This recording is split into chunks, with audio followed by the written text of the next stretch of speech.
Aloha! What's up, everyone? Welcome to another episode of Omens, where we take a look at the news and strange things that are happening across the world, and we talk about that just to keep, to keep the pulse of Mother Earth on our minds, so that we can look for the signs and the omens and the harbingers and the things that clearly tell us how close things are. I, for one, have never been one for predicting the end of the world or the apocalypse or the exact date when this is going to happen. My research indicates to me that all of the ancient prophets and wise men of old and women and fortune tellers and everybody who's ever talked about the apocalypse that had a grain of truth, they said to read the signs, look for the signs. Certain events, certain things would happen to this earth, and the earth would start to change. That would be a huge wake-up call for the people to get ready, right? So that's what this episode is all about, this whole segment, Omens. Welcome, everybody in the chat. Good to see you all. Thank you all so much for your support.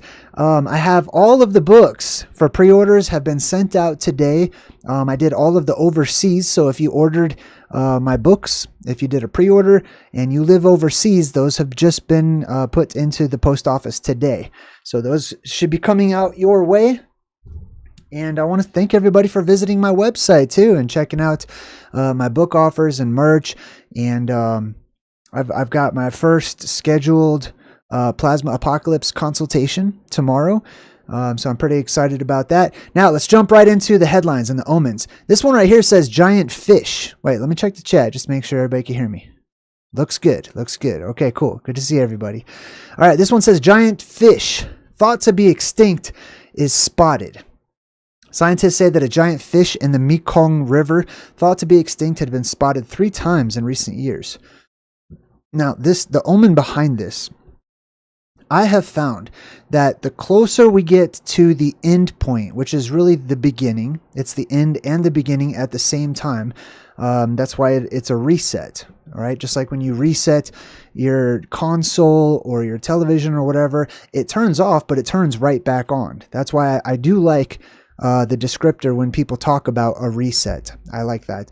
But whenever we get closer to the end of things, it's a mixing. I've noticed this trend throughout history that there seems to be a merging of all decades and all times and fashion trends. And the reason because of these things is that the world goes into flux. The energy goes into fluctuation. So we have a mixing of things from a long time ago, the ancient world, styles, trends, animals, insects, things that were thought to be extinct, re-emerging suddenly whenever we get really close to the end. These are signs, these are omens of what is right around the corner. All of the things that once were will re-emerge. They will come back. And we'll see the truth of these things. Like, for example, dinosaurs being actually phantazoids and inner earth creatures and gigantism and stuff. These things will be restored. So we see a lot of this happening, especially those things that are down in the ocean. The reality behind this, I believe, is that creatures from the old world, especially those that appear to us to be monstrous, they were hunted down. Once humanity settled after the last apocalyptic cycle, humanity gets comfortable. They hide at first. They try to survive, but once they get their bearings, then they start to go on the hunt, and they have monster hunters and phantazoid hunters and vampire hunters and all of these things that are real. Humanity goes and hunts them down, specifically nobility. Nobility goes and they hire. This is where the first armies will come from, and the first specialty troops, that every noble class has had. They are essentially monster hunters, phantazoid hunters, giant hunters, these types of things. They're not really worried that much about other humans until later on when the population begins to grow again, right? Other humans would be not a major concern whenever there's worse things around and the human population has been decimated. So that's one thing to keep an eye out for. This article says that a large fireball blazed over Lake Erie last night. This is another huge omen. These fireballs, we're seeing the fireballs, which is appropriate. I'm glad they're not calling them asteroids or rocks or whatever. It's a fireball. This is basically plasma. You see the color of this thing right here? This has everything to do with the type of gas that's in this area that's being electrified to the point of becoming a plasma, right? And I'm going to share with you some of these videos. Actually, I've got one over here. Let's take a look at this, right? Now, if this is a rock, just ask yourself, does it appear to you to be a rock that is on fire, right? It doesn't appear to be that to me. And then whenever I watch these fireballs, they always have this point where they go out instead of just continuously, being a fireball that smashes into the earth and there's an explosion somewhere. I don't see that. I almost never see that. What I see is I see a light that goes out, that I see electricity that's flying through the air, and then it will eventually slow down once it gets to one of these points over here, and then it will just go out. The light will go out, right? And it'll slow down. If it was a rock, it wouldn't be slowing down or anything. I know that mainstream academics tries to convince us that the atmosphere is, it just puts on the space brakes and rocks just slow down, or whatever. I'm not big into that. What I see is an electrified an electrified atmosphere where Mother Earth is releasing massive amounts of gas. Huge pockets of gas are being released around the Earth, which is contributing to the increase in pressure in our world, which will eventually quicken the plasma apocalypse, or the depressurization of our atmosphere and the opening of the dome, etc. And it touches onto a lot of other dominoes that will fall, right? But a lot of gases are escaping from the Earth right now. Those gases go up into the atmosphere. They can combust, creating wildfires in various places that have cavernous systems under them, or create a Tunguska-like event, where like a huge fireball would just explode in the air above and knock trees down and stuff. And they can also become earthquake lights, right? They can act in different ways. They can ionize in different ways and behave in different ways and follow different currents and stuff. But this is basically what I've been seeing, right? You'll see a lot of this. And whenever they're not flying down from the sky and then just disappearing like that, oftentimes they're mistaken for UFOs, right? There's different types of plasmoids, or ball lightning, you could say, that will hover about, move around. They flash, they blink, they form geometric patterns and stuff. And we see a rise of that right before the apocalyptic cycle. Every apocalyptic cycle, every cataclysmic cycle or polarity shift, we see a rise in people seeing UFOs and strange lights in the sky. Now, speaking of the sky, this is from my channel. So if you go over to the community tab right up here, right? Click on that, and that will take you to all my little community posts. I like to post lots of different fun and interesting things, news, celebrations, strange things on the internet. The latest thing that I posted, I posted this video about primer fusion from David LaPointe, where he basically has created a fusion generator that is as big as a refrigerator that could power your entire house with electricity for like $10 a year just to buy the supplies for it, right? So I highly recommend checking that out if you're interested.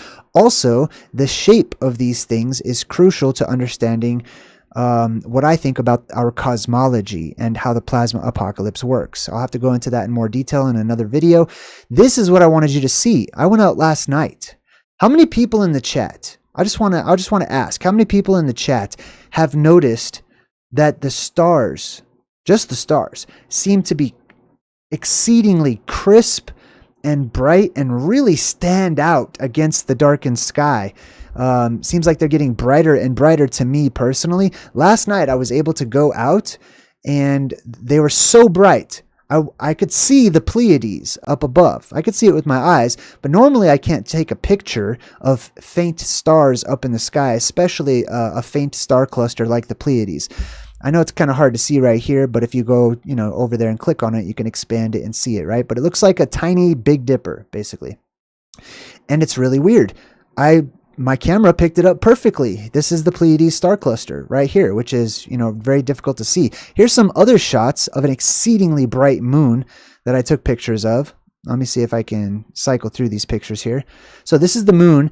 It was so bright. The moonlight is getting so bright, it's allowing me to see colors outside. Here's Orion. So I took a picture of Orion. You can see the belt right there, right? Let's see. Some of these are a little more difficult. Oh, there we go. It didn't load. So there's Orion. And what else we got here? It's loading the picture. Sorry. Pleiades. Boom. Okay, next. There's Orion again. Some more bright stars. It looks way better whenever you turn up the brightness. I have a lot of lights in my face, so I don't know if you guys can see that. But here's another example of the night sky. This was taken, I took this at 11:07 p.m. You can see the green on the leaves, even some of the yellow on the leaves themselves. You can see the clouds. You can see the sky with a blue tint to it, a dark blue tint. The stars are just popping right off, right? There's me taking a little selfie with the white moon, the blindingly white moon. And I know a lot of people would say, well, you know, it was a supermoon, and they just kind of leave it at that. I respect that, but that's not my opinion. My opinion is not to just label something and dismiss it and just say, oh, that's just what it is, right? I believe that's one of the ways that we are indoctrinated and hypnotized, and spells are easily cast upon us. This, while people might call that a supermoon or a harvest moon or a spider moon or whatever fun names they come up with, strange moons that have been happening over the, you know, past decade or two. It is not the moon I remember from my childhood. Okay. So it's not a Mandela effect or anything. The moon is changing. It's becoming brighter and brighter. I also made this comment, which other people seemed to resonate with. It seems to me like the stars, the moon and everything else are closer. If you look at the constellations in the sky, to me, they look like they're lower, like they're closer in the actual heavens. They're extremely bright. Now, if their brightening of the moon, the sun, the stars, and these things has to do with the light that is causing these things, these focal points and projections and stuff, to focus or to narrow, then naturally that narrowing would lower the focal point, like stars and the sun and whatnot. And they would actually lower from their place up in the heavens and drop. However, their positions in the sky would not change. So they would still be the same constellations or whatever. It's just that they would actually appear to be lower in the sky. But this is a biblical prophecy. In the Bible, it says that the time would come, the day would come, when the moon would get 7 times brighter, as if it was the sun. And the sun would get 7 times brighter. I see that happening. I see evidence of that happening in my experience whenever I'm out during the daytime or at night. At night, it's especially noticeable. In the daytime, I feel like the sun's rays are no longer like healing and warm and gentle, but it's more like they're microwaving. You know, if I'm driving my car and I put my arm out of the window, I can sense my arm burning almost immediately. You know, it's not like it's not actually burning, but I can sense it. It's like a microwave feeling. I don't know how else to describe that. This is the comet. Some people are calling it the Halloween comet. They're saying that you'll be able to see this possibly during the daytime. In the last episode, we talked about this anti-tail, right? So I just want to remind everyone, academics' official explanation as to why there's a tail in the front of the comet that's speeding in that direction, and that should not be possible, that should not happen, is this is the remnant of whenever it was this is actually its path way far behind the comet. And that's whenever it was, you know, circling around this way. And then now we're seeing the comet when it's way in front of its own tail. I don't buy that. I don't know if you guys buy that, but I don't. Okay. One, you can see that, you know, if this is the path of the comet a while back and it just happens to still be there, and for some reason we can see it, you don't see it on this side anywhere. So I don't buy that. Okay. To me, this is a chromatic aberration. And that happens because the light that passes through the firmament or the dome is narrowing, like I was talking about earlier. And because it's narrowing during this particular cycle, it's hitting different places on the dome that it never used to hit before. So it causes anomalies, light anomalies, like chromatic aberrations and whatnot, which are why I believe comets have always been harbingers of change, significant change in our world. All right, so there's the comet. Now, this says, who's winning the 2024 presidential race polls? Election day is coming. Here's the latest. Let me tell you who's winning. The devil. Satan. Okay? The bad guys. The man. I don't know who, I mean, the Illuminati, like, there is no, this guy and this girl are running for president and they have their policy and they have this and I'm rooting for them. That's sports, man. That's the WWF. None of this matters from my perspective, okay? None of this is real. This is all drama. This is a television drama, okay? If you are one of the people that still believe, oh, I'm going to go cast my vote and, you know, everything will change for the better because my guy or my girl or whoever won, and you don't see what's really happening, zing, you know, the ear deal and, you know, all the drama and all the lies and all the, you know, they're putting two options in front of you. Basically, that's really what it boils down to is one of these two people, you know, are probably going to win, right? None of the other people that nobody really knows their names or anything. This is all just advertising, right? People go, they just see the name they're familiar with. They think that they're voting for something, but in reality, they can just make the winner whoever they want to. Okay. It's just like money. Money doesn't exist except it's numbers on a computer. They can just type in however much money they want. Excuse me. Excuse me.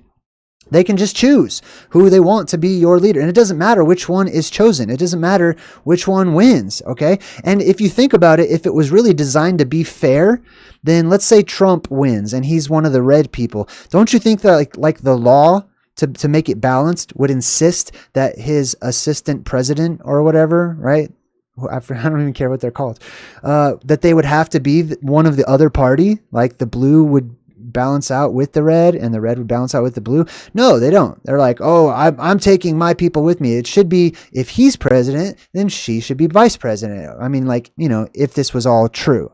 I don't believe any of it's true, but I'm just saying, like, if it was fair, you would think that that's how they would set that up, but they don't. And I know there's people out there who tell me like, oh, you don't know anything about politics. I used to, and then I just discarded all of that information. I don't care about politics, okay? To me, it's a farce. It's garbage. It's a way to make the people think that you've got some kind of power when in reality you're a slave, okay? And these countries are corporations. All right. And these are the mascots of the corporations, not the people who are actually in charge. Have you ever listened to these people speak? Do they sound intelligible? Do they sound like they're intelligent people and that they, you know, have a right to be like they're the cream of the crop? They're some of the best that we like. It's just same as NASA, you know, like, and the astronauts and stuff. Like, to me, this is just all drama. This is all garbage, you know?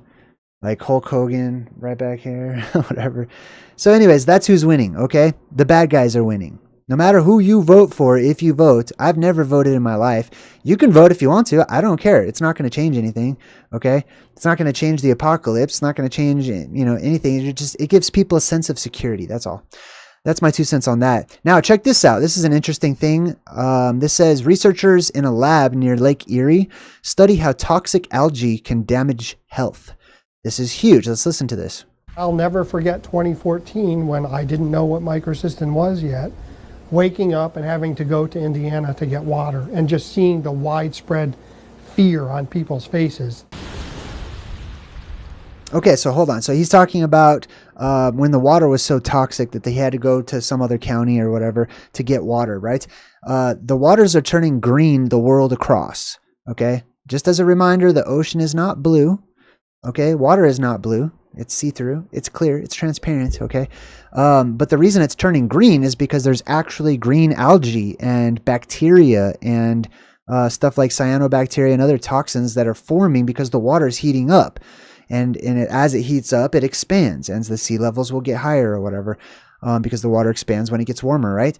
But it's creating conditions that are perfect for bacteria in the water. So our waters, the ocean itself, is becoming toxic. It's becoming poisonous. This is now spreading to lakes and smaller bodies of water as well. They're getting toxic. They're turning green. We feature this here on this particular segment almost every single week, right? This says, have fun on the water, but know that blue-green algae are in many Ohio lakes. Their toxins may be too. Their toxins are. Okay. Be alert. Avoid water that looks like spilled paint, has surface scum, mats, or films, is discolored or has discolored streaks, has green globs floating below the surface. This is bad news. The harmful algal blooms, the cyanobacteria release toxins. The toxins can be aerosolized. This is a huge part of it, right? Especially when it comes to the plagues and stuff that are mentioned in the book of Revelation, in conjunction with the ocean water turning red. A third of the oceans turn red. That is red tide. That's whenever the sunlight gets too bright and the bacteria in the water protects itself by changing color. And then it also releases a whole bunch of toxins and stuff as well. And those toxins become aerosolized. They go up into the air and they go into the jet stream, or, they are carried about on the winds. This is where I believe this is my biggest number one contender for the next big real epidemic, or the real next big plague that will happen the world across. People are going to start getting sick, and it's going to be mostly a lung infection. Waves washing up on a shore, or crashing against waves that wash up on the shore or crash against rocks. They produce aerosols or whatever. That's true, but also they can just release it into the air. They can just let go of it. Like it just the toxins just are released into the air from the water, directly from the water too. Produce aerosols. And what we're working on now is classifying what's in those aerosols. It's poison. And also, it's not good. None of this is good. So the next time that people are really getting sick the world across, and you notice that the oceans are turning red and that the lakes are turning red or green, it doesn't really matter what the color is, but I'm saying they can turn red if they're green. Yeah, that's definitely an omen. I would get prepared and watch out, especially if you live in coastal areas, right? All right, next up, we've got withdrawing the $100 bill from circulation in the United States. So many people are pushing for this. They're pushing to remove the $100 bill because it's so counterfeited and it's so copied or whatever, right? This is supposed to be legal tender. This is supposed to be what they've given you to go buy things with. If they take away the $100 bill for whatever reason, doesn't matter to me, then they can and will start taking away the $50 bill. They'll be like, well, no one uses that many of those either. And then after that, they'll say, well, we've already done the 100. We've already done the 50. Then they're going to take all of the cash away. They're going to have a great turning in of your cash, just like they had a great turning in of your gold and your silver and other things. And they'll make it obsolete. Okay. The actual paper money will just be a collector's item, right? And all of your money will be on government approved computers and systems and your little IDs and stuff like that. And that also means that they can just delete it. They can just get rid of it. They can take it away from you or deduct it or do whatever they want. They can create instantly a large class of extremely poor and homeless people. This was an interesting article. A giant catapult was built to defy gravity by launching satellites into orbit without the need of rocket fuel. Check this out. This right here is the gigantic slingshot, basically, that they have designed. They'll spin it around, and then it shoots out of here, and it goes up, and they just put satellites into orbit by throwing them into the sky. Ancient myths and legends talked about how there were certain heroes and stuff that were thrown into the sky and became constellations and stars and stuff. But now they're just going to slingshot things up into space, right? Which is the Kármán line. Now, think about this. How far do you have to travel up? How far do you have to throw something up in order to get it to just float and stick up there and orbit? 1 mile. I mean, not mile, 60 miles. Okay, now I don't know why I said 60 miles. That's it. So from my house in Colorado Springs to an hour drive away to Denver, that's how far you got to chuck something to get it to float up there in the sky. That's how far up, the people are when they go up there. If you believe in that, I believe it's possible for things to float high up in the sky due to the change in buoyancy. But this is interesting, right? This has a lot of implications. They could make a capsule and put people in this and just put a parachute on people. And this could be like a really fast way to like shoot someone, across the way, avoid traffic and all that stuff. This is interesting, I think. But they're using this slingshot method to throw things up there into the heavens, right?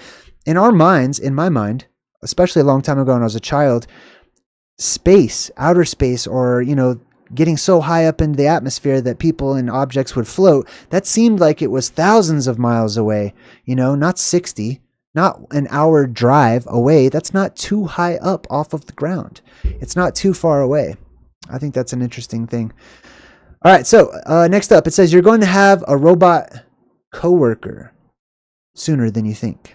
You're going to have a robot coworker. So wherever you are in the world, I know you're all watching and you're seeing the rise of robots, humanoid robots, strange robots, cars that are self-driving, automated delivery robots. This is all the stuff that was fiction only 10 years ago. Ready Player One and all these movies that are showing us the future, how they envision it. That's us. This is our future. Okay. So the robots are going to take most people's jobs, right? They're going to take the jobs away, which is whatever.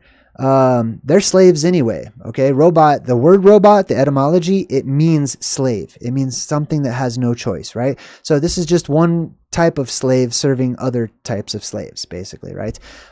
This makes for a more of a cushy and comfortable lifestyle for those of you out there that do have money and you're able to provide for yourselves or your family or whatever. I'm very happy for you, and that's very nice, as we all should be.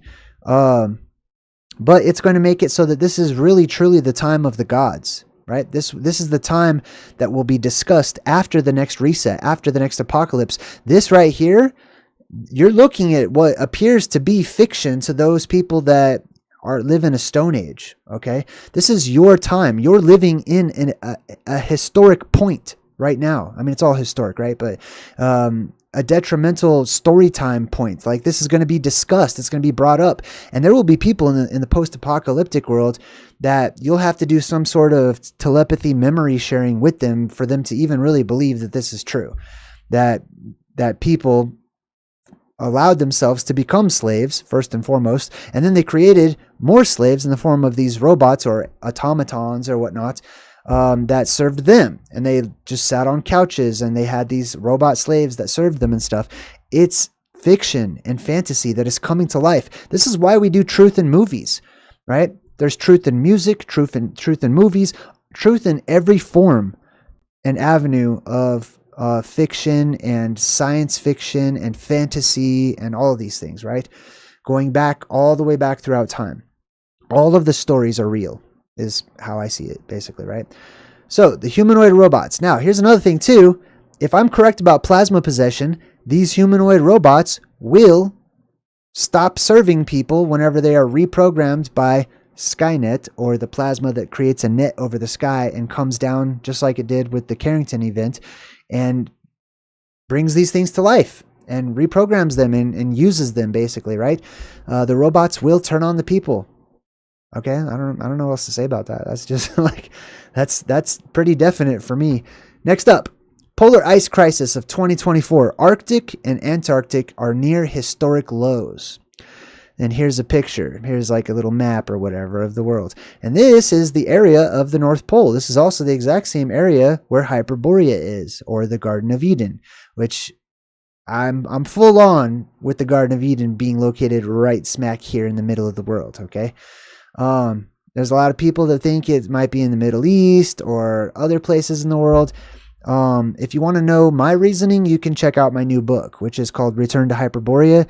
It's the Ancient Oblivion series, and I go into great detail as to all of the evidence and proofs as to why this is the Garden of Eden, Hyperborea, why there's a real, actual land and country here at the middle of the world. But if there is ice there, because, if it's there, it could be submerged, as the legends of Atlantis say. It could be covered in ice or whatever. But if that's the case, the ice is melting and it will reveal those lands. Either way, I would like to say that this is the omen that these lands, these phantom islands that are, there's many different phantom islands across historic records and stuff, but this is the most prominent, most important one. They will return. Atlantis, if you want to call this Atlantis, which it is, Atlantis will rise up out of the sea.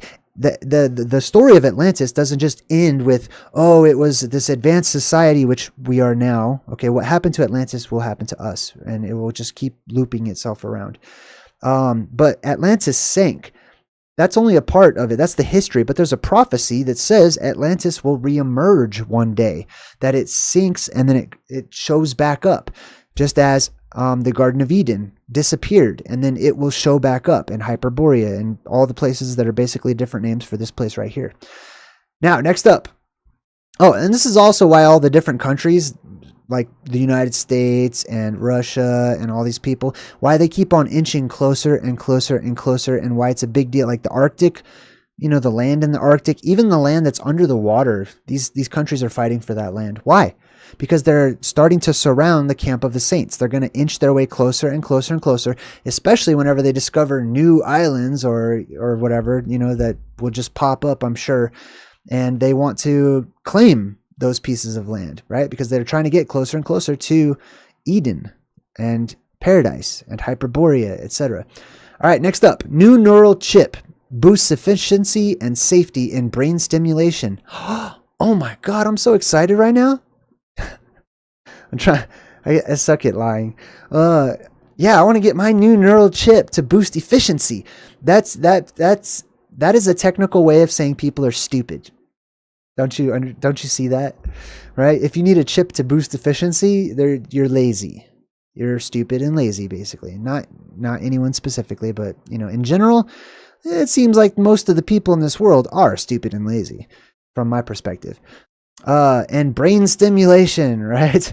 Listen, we live during a time whenever all of the energy is lacking. It's charging down into the earth. It's moving. It's being siphoned down into the bowels of the earth. So we're left with little energy. That's why we're consumers. That's why we're sleepers. That's why everyone is asleep during like it's a waking state of sleep.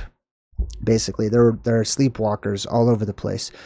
And that's why I check myself, my energy, everything about me. I try to run self-diagnostics to make sure that I'm doing my best lucid dreaming within the great dream, the best that I can, right? So yeah, this neural chip, putting computers in your brain and stuff and messing with all that, not a good idea from my perspective. I'm never going to side with that. If you want to do that, that's your deal or whatever, but I feel like it's going to make it easier for you to get hacked, for someone to control you, to rearrange your memories, to implant information into your mind, to make you see things that are not there or believe things that are not real. I mean, think about all the deep fakes that they have that are on the computer right now. Think about augmented reality. Whenever you put on glasses and you see things that look like they're there in real life, but imagine not having to wear the glasses and you just are crazy, basically. And also, if I'm correct about, computers coming to life and stuff like that and having a mind of their own, and you have one in your brain, guess what's going to happen to you? You know what I mean?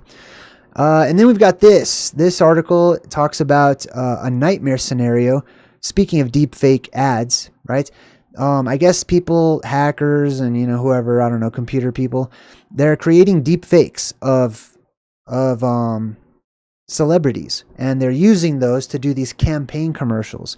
And so this guy, the whole news story here is them saying like, be careful, that might not be Tom Cruise who's endorsing Trump or, whatever. Right.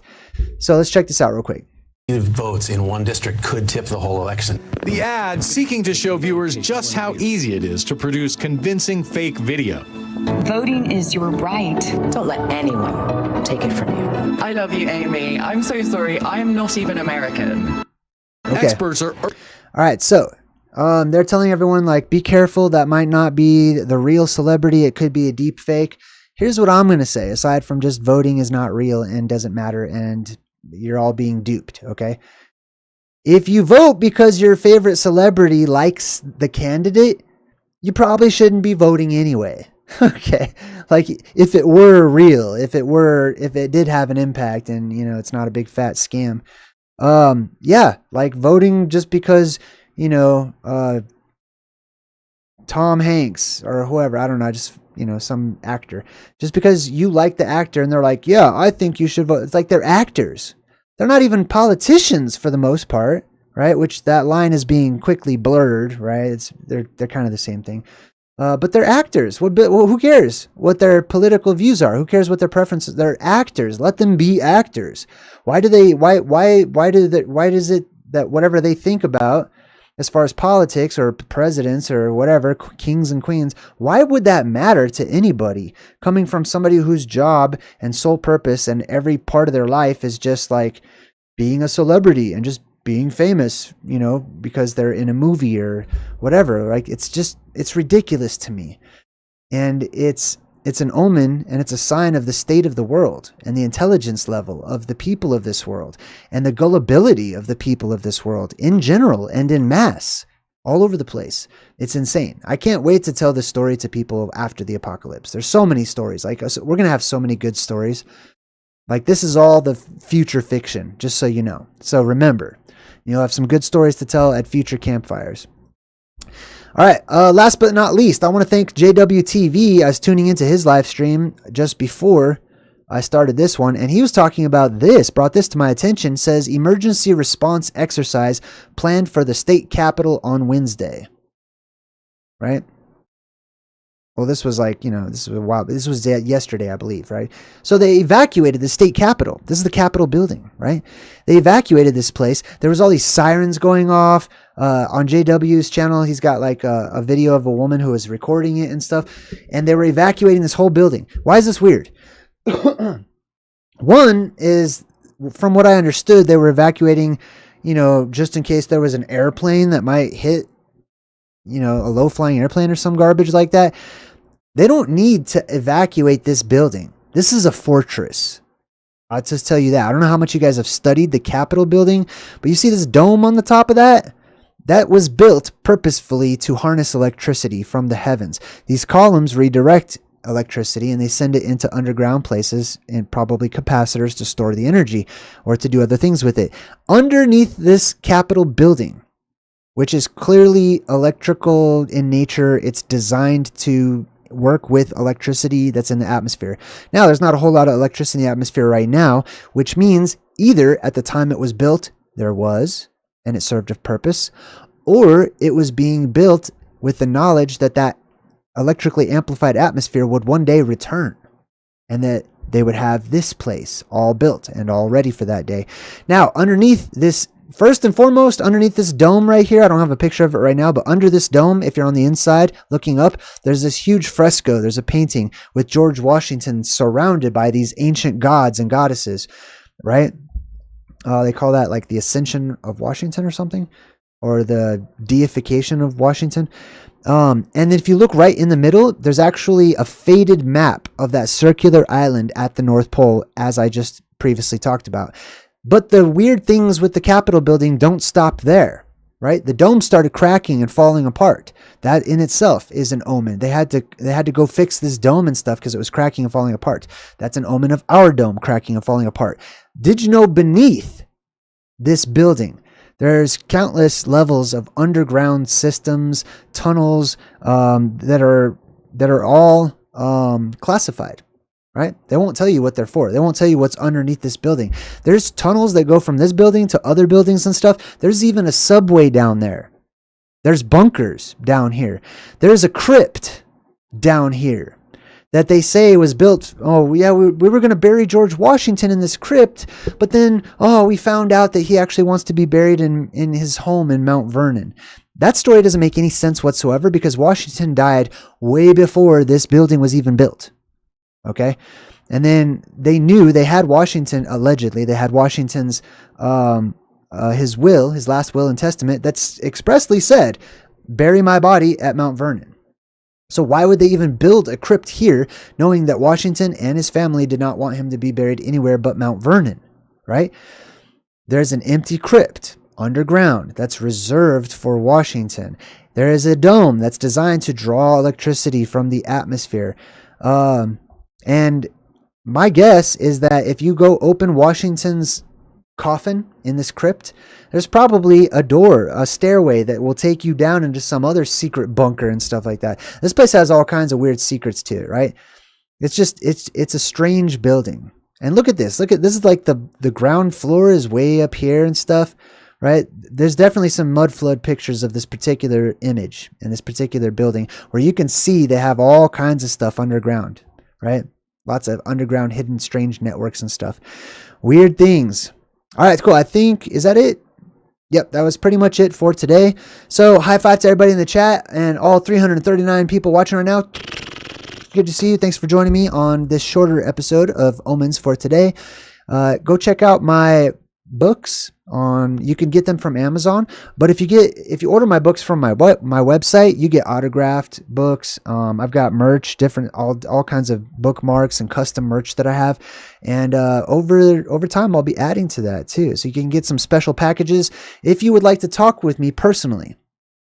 Either just pick my brain about stuff, or have me sort of go over the plasma apocalypse with you and take a look at your personal geography, where you live, areas of interest, areas of concern, and just kind of have a personal one-on-one, and also have me email you the notes from our session together. I do offer plasma apocalypse consultations through my website in the same exact area where it says books and services, I believe. So you can check out my books, you can check out my merch, and you can check out a consultation if you're interested in something like that. All right, until next time, I'm JayDreamerZ saying good vibes and goodbye.